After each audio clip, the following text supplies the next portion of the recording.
Hi my tears. வேலை முடிஞ்சிடுச்சு. நான் ப்ரீவியஸ் வீடியோவில் சொன்ன மாதிரி என்னுடைய கணவரை கூப்பிட்றதுக்காக வந்திருக்கிறேன். ரொம்ப டயர்டாக இருக்குது. இதுதான் ரியாலிட்டி. ரொம்ப டயர்டாக இருக்குது. காலமாக 4 மணிக்கு எழும்புனது. இப்போ இங்கே டைம் 6:50 UK. ஸோ 7 மணிக்கு என்னுடைய கணவர் வேலை முடிப்பார். நான் இப்போ முடிச்சுட்டு அவரை கூப்பிட்றதுக்கு வந்திருக்கிறேன். அண்ட் ரொம்ப டயர்டாக இருக்குது. ஆனால் கணவர் இன்னொரு 10 நிமிஷத்தில் வர்றவர். அவரை பார்க்க போகிறேன். அண்ட் இப்போ தான் சொன்னேன் நான் அவருக்கு ஃபோன் மூலமாக நான் வந்து நிற்கிறேன்ண்டு.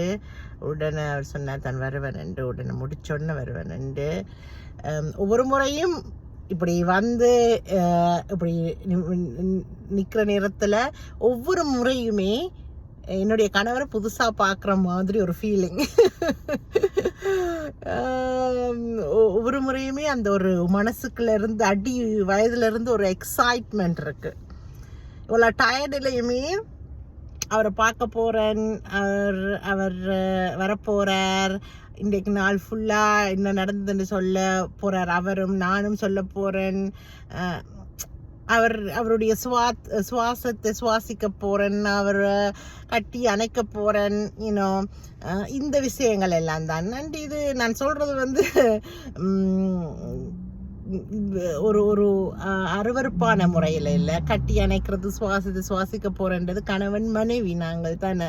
இது இந்த விஷயங்கள் எல்லாம் வந்து காமத்துக்கு அப்பாற்பட்ட ஒரு ஆத்ம திருப்தியை கொடுக்குற ஒரு விஷயங்கள். அண்ட் அதை தானே சொல்ல வாரன். அண்ட் எத்தனையோ தம்பதியினர் இருக்கினம், அதை ஆமோதிப்பீங்கள் நீங்கள் என்று நம்புகிறேன். இது தான் வாழ்க்கை. கடைசியில் இவ்வளோந்தான் வாழ்க்கையில் இந்த இன்பங்கள் மட்டும்தான். ஏண்டா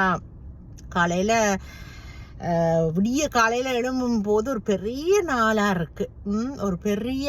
இருக்குது. நிறைய விஷயங்கள் இருக்குது, வலுவாக இருக்குது. ஆனால் இந்த நம்மட மனசுக்கு பிடித்த உறவுகளோட ஸ்பெண்ட் பண்ணுறதுக்கு திருப்பி பார்க்க போகிறோம்ன்றத நம்பிக்கையை வச்சு தான் ஒவ்வொரு நாளும் ஓட்டுறோம். ஒவ்வொரு பலுவையும் எதிர்கொள்கிறோம். இப்போ கணவரை சந்திக்கிறேன், வீட்டை போனோன்னே என்னுடைய தம்பி தங்கச்சியும் வேலையிலேருந்து வந்திருப்பார்கள். அவர்களை பார்க்குறதுல ஒரு சந்தோஷம். அவங்க சந்தோஷமாக முடிச்சுட்டு வேலை அந்த நாள் பலுவெல்லாம் முடிச்சுட்டு வீட்டில் இருக்கணும். எல்லாரும் ஒண்டா கூடு மாதிரி எல்லாரும் சேர்ந்து திருப்பியும் வீட்டுக்குள்ளே வந்துட்டோம். நம்ம குடும்பம் நிம்மதியாக இருக்குது என்று பார்க்குறதுல ஒரு நிம்மதி இருக்குது பாருங்க. வீட்டுக்கு போகும்போது கடைசியாக எல்லாம் உழைச்சி அழுத்து அந்த நிம்மதி, அதெல்லாம் தான் மன திருப்தி. அதனால தான் இவ்வளோ ஓடிக்கொண்டே இருந்தாலும் இந்த மனித நேயங்களுக்காக, பாசத்துக்காக, இவ்வளோத்துக்கு தான் வாழ்க்கை. அதனால எல்லாருமே உங்களோட குடும்பத்தாரை வந்து நேசித்து ரொம்ப கவனமாக பார்த்துக்கொள்ளுங்க. நான் சொன்ன மாதிரி ஒரு கூடு தானே, அந்த குருவி கூடு. அப்போ அதை கவனமாக பார்த்து அதை பொக்கிஷமாக வச்சுக்கொள்ளுங்க. அதை திருப்தியாக அந்த பாசத்தை உணர்ந்து அனுபவிங்க. தேங்க்யூ. நீங்கள் எல்லாருமே உங்களோட அன்பு கமெண்ட்ஸ் மூலம் தான் தெரிகிறது. அந்த கமெண்ட்ஸ் மூலமாக தெரியும் போது இப்போ எங்களுக்கு ஒரு பிளாட்ஃபார்ம் மூலமாக ஒரு உறவுகள் கிடைச்சிருக்கிறீங்க. அது பியூர் அன்பாக தான் இருக்குது. வேற ஒன்றுமே சொல்ல முடியாது. 1-2 கமெண்ட்ஸை தவிர மற்ற முக்காவாசியோ அதுக்கு மேலே இருக்கிற கமெண்ட்ஸ் எல்லாமே அன்பு மட்டும்தான். ஸோ இதுலேருந்து என்ன தெரியுதுன்னா, உண்மையாக நம்ம நடந்துக்கிட்டால் நமக்கு உண்மையான அன்பு திரும்ப கிடைக்கும். உண்மையாக நாங்கள் மரியாதை கொடுத்தா நமக்கு உண்மையான மரியாதை திரும்ப கிடைக்கும்ன்றது.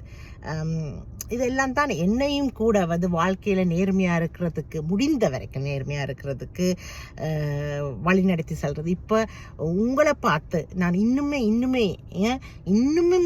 நேர்மையாக இருக்கணும் என்று நான் ஆசைப்படுறேன். அதுக்கு நீங்கள் தான் காரணம். வீடியோஸ் எல்லாம் இவ்வளோ பிஸிலையும் செய்கிறதுக்கும் நீங்கள் தான் காரணம். உங்களோட உற்சாகம் வேறு எதுவுமே எங்களுக்கு இந்த வீடியோஸ் மூலமாக கிடைக்க போகுது இல்லையே. இவ்வளோ கஷ்டத்துலேயும் சில நேரங்களில் நான் யோசிக்கிறேன், நான் இவ்வளோ டயர்டில் இவ்வளோ இதுலையும் பட் தென் நீங்கள் நம்பி உங்களோட டைம் எடுத்து அந்த வீடியோ பார்த்து கமெண்ட் பண்ணுறீங்க, அதுக்காக நீங்கள் எதிர்பார்ப்பீங்கள் என்றது எனக்கு தெரியும், என்னுடைய கணவருக்கு தெரியும்.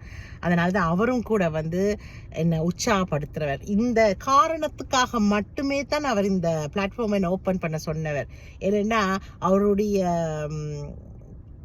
வைஃபை பற்றி அவருக்கு தெரியும். அண்ட் அவர் சொன்ன ஒரே ஒரு விஷயம், நீ ஓரளவுக்கு உன்னுடைய நேர்மையாலையும் உன்னுடைய மன எண்ணங்களாலேயும் மற்றவங்களுக்கு தேவைப்படுறவங்களுக்கு சில மாற்றங்களை அமைப்பாய் என்று அந்த ஒரு தூய்மை. அதே சமயம் எனக்கும் எங்களுக்கும் ஒரு சில இழப்புகள் நடந்தது பாஸ்டில். அந்த இழப்புகளால் எனக்கும் வர ஒரு மன நிம்மதி வேண்டி இருந்தது. அந்த மன நிம்மதி என்னுடைய கணவர், குடும்பம், அதை தாண்டி நான் ஏதாவது நல்லது செய்ய வேணும், அதாவது நம்ம பிரயோஜனப்பட வேணும் என்று நினைச்சேன். அதனால என்னுடைய கணவர் இதை ஓப்பன் பண்ணி தந்தேன். ஓகே, ஸோ இப்போ நிறைய விஷயங்கள் இருக்குது. ஒவ்வொரு விஷயங்களும் உங்கள் கூட நாங்கள் பகிர்ந்து கொள்வது தான். இதெல்லாம் கொஞ்சம் பார்ப்போம், ஒவ்வொன்றா பகிர்ந்து கொள்வோம். நம்ம எத்தனையோ விஷயங்கள் பேச வேண்டும். பேசுறது மட்டும் இல்லை, நம்ம நடத்தையில் அதை வெளிக்காட்ட வேண்டும். நல்ல விஷயங்கள். எல்லாரும் பர்ஃபெக்ட் இல்லை தானே. நான் கூட உங்ககிட்ட இருந்து கற்றுக்குற நிறைய விஷயங்கள் இருக்குது. ஓகே, சரி நண்பர்களே, குட் நைட். எங்களுக்கு குட் நைட் இங்கே. ஸோ வீட்டை போயிட்டு வீட்டில் இருக்கிற மற்ற வேலைகளையும் செய்துட்டு நானும் என் கணவர், எங்களோட சகோதரங்கள் எல்லாரும் அதுக்கு பிறகு ஓய்வெடுக்க நேரம் வரும். ஸோ அத்தோடு இன்றைய நாள் முடியும் இனிமையாக எங்களுடைய குருவி கூட்டில். அதே மாதிரி உங்களுடைய குருவி கூட்டில் எல்லாமே சேஃபாகவும் ஹாப்பியாகவும் இருக்கணும் என்று வாழ்த்திக் கொண்டு விடைபெறுகின்றேன். Take care my lovelies.